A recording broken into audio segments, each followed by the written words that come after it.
And welcome back to another garden tour rant, or VRANT as I call them.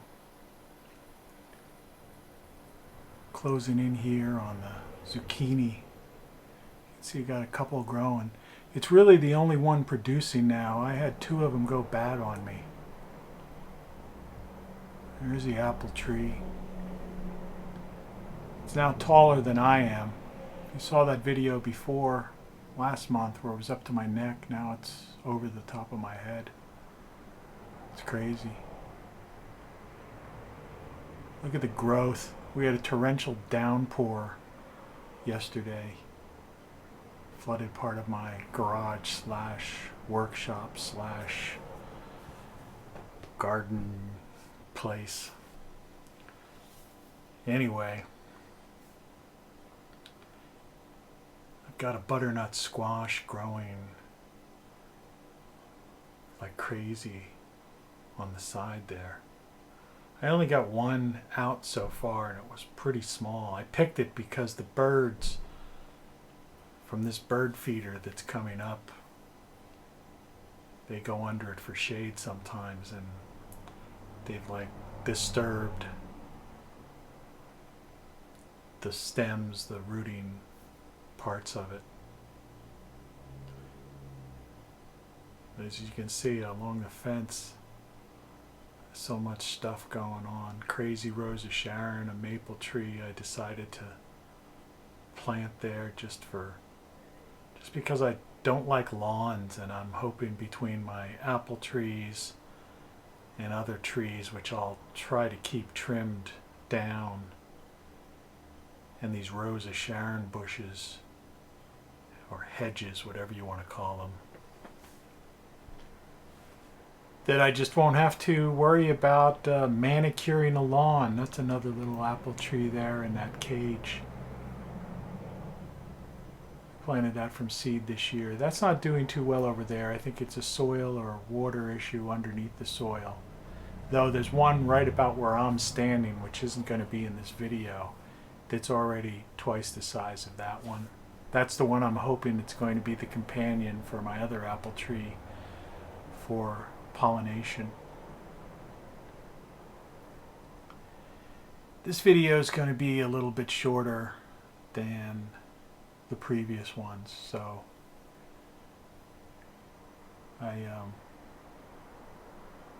it's not by design. Actually, I was intending this to be a longer video, but the technology, I've been complaining, I guess, for a while now, how the Mac computers are just not Macs anymore.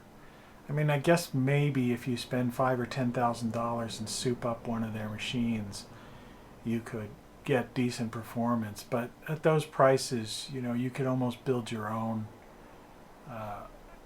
and have a superior machine.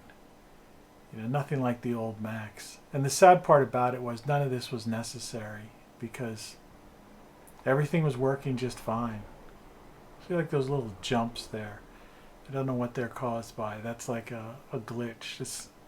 That little foggy area in the upper right hand corner is because this is a smartphone, and I have it in a case, and I made the mistake of keeping it in the case. Normally I take it out of the case, and the case is interfering with the corner of the lens. There's some newer broccoli, the kind of, I don't know the specific name of it, but it's the curly kind, amidst this box of peppers, tomatoes, and a broccoli plant. I harvested a bunch of broccoli the other day and had it in a salad. It was really good. Buried underneath there is a cantaloupe, which I don't know if that plant is going to produce or not. And back in the thicket back there are some more little yellow cherry tomatoes. And of course the pond. And the fountain's not working all that well right now. I have to constantly clean it out. It gets gummed up. I had the water almost crystal clear about 3 weeks ago, but I don't know. It's just, I guess the algae is, I just can't keep ahead of it. It's I have a solar pump that's oxygenating water and a solar, little tiny miniature solar panel that's feeding the fountain, which if we look at right now, you can barely see it, barely bubbling over. It should be shooting up high. I pulled those are all wild spearmints, and they were all taken off those rocks about a week ago, but we get so much rain, it's insane. Over here is my stinging nettle, and some kale there too, growing. And there's this vine that I thought or hoped was grapes, but it's just some wild, crazy ass vine. Here's some smaller pepper plants that I had to take out of the greenhouse because it's like 120 degrees in there with a fan, so forget about that. And in this plastic, under that plastic hood, I just planted a couple lettuce plants and some, in fact that little thing right there to the side of the pepper plants is a radish. There's a couple radishes coming up, and I'm hoping I'll get one or two lettuce plants coming up. All you need are one or two lettuce plants. If they start producing, the leaves, you take a couple leaves off a day, chop them up, put them in a salad, and you're fine. So I'm hoping I'll have that in September. That's what's underneath there. I just planted those seeds less than a week ago. I mean, it couldn't have been more than a week ago. And I put a piece of burlap over them. And within all the rain and everything, everything just popped up. It's crazy. This is that vine, non-grapevine, twist itself around everything. It's amazing how these plants do these, especially the vining plants, like the peas and cucumbers and all of those. You can almost watch them put out their feelers and do this stuff. Mixed in with this kale plant, which I thought was just going to die off. I had pulled everything out and just left this tiny little piece of kale because there were still some decent leaves on it, and the thing just popped up again. Even though it's 2 years old and they're biannuals, it should have died off. But I put some tomato plants and a jalapeno pepper plant in with that, and they're growing pretty good. Now, for some reason, the smartphone case is encroaching in on us. I just realized that. Hopefully that doesn't end. I didn't notice that at the time. That scraping in the background is my cat, who always seems at the inopportune time decides to use the litter box. There's my basil plant, which is doing fine. That open area there, I had 2 other zucchini plants, but something got to them and I just had to yank them. I don't know. There's a bee. Going into the oregano and more kale. The oregano partially bolted, but I'm still taking that out daily. The same with the parsley here. There's the sage, and that yellowing plant is cilantro, but I still have enough in there to pull a few leaves for some salsa and what have you. And there's some Swiss chard in here as well. I apologize for this encroaching darkness. I have no idea.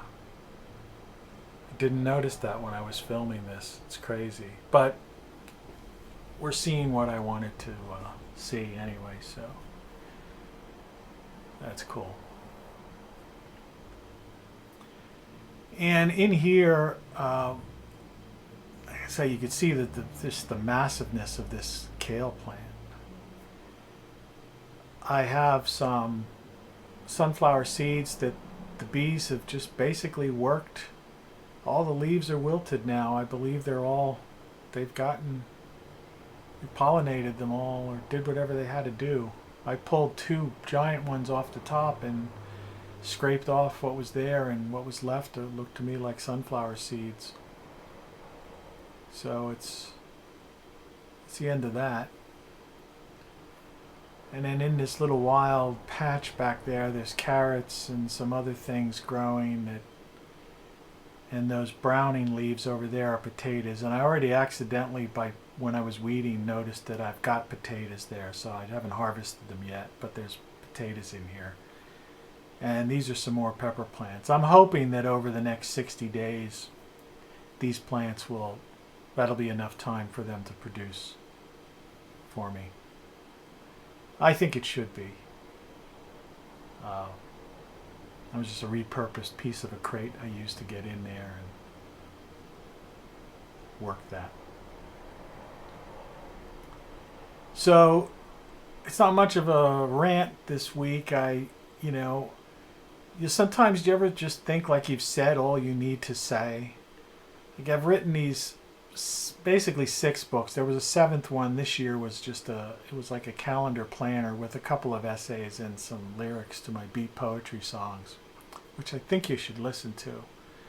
The first album I put out was just wasn't that good. There's the classic seat where I spend a lot of my time in the sun. That little piece of duct tape over this pole is because I have an umbrella that can go up there if I want to shade this area. I put tomatoes in that mini greenhouse that I built, but after this video I had to take them out, particularly the ones on the right.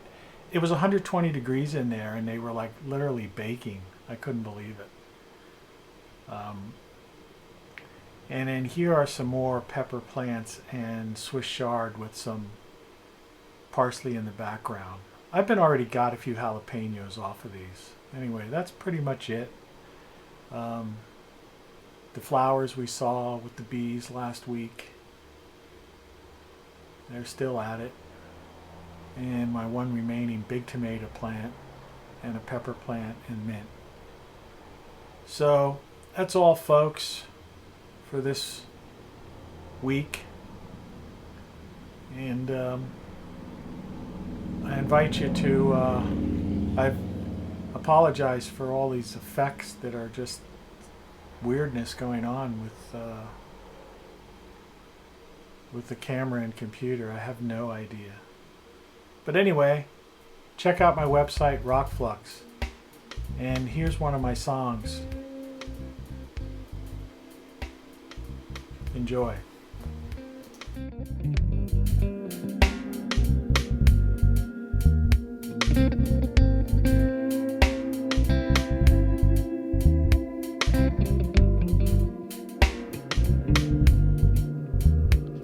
It's not hard to see the things have gotten from bad to worse everywhere. Humanity's clearly on a path of self-destruction and hopelessness. Not that things haven't seemed dreadful before. Ancient barbarism and slavery, the plague, the Holocaust, and all those wars. But amid the horror and despair in days gone by, there are always places and people in other parts of the world that were unaffected. Places for the fortunate to escape to. People who were welcoming and who cared. Now we live in a world of desperation where billions of people are suffering. Poor, sick, enslaved, just downright unhappy. Those few who are merry and live well do so by taking from the rest of us. And those who are accepting and content are as guilty as those who are in charge. Yeah, there's no happy ending this time, because there's no place to run. No new country, no land of opportunity. Each year it just gets worse for more and more people. And only those who are in pain seem to see through the lies. It's as if life is a video game and we're just characters in a virtual world. We have little control over limited lives, while the players are having all the fun. In fact, some believe that the universe is a simulation, and that's the way it is. And perhaps they're right.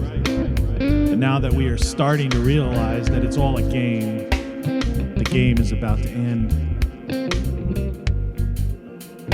In fact, it's because we're starting to realize that it's a game that it's all about to end. Game over.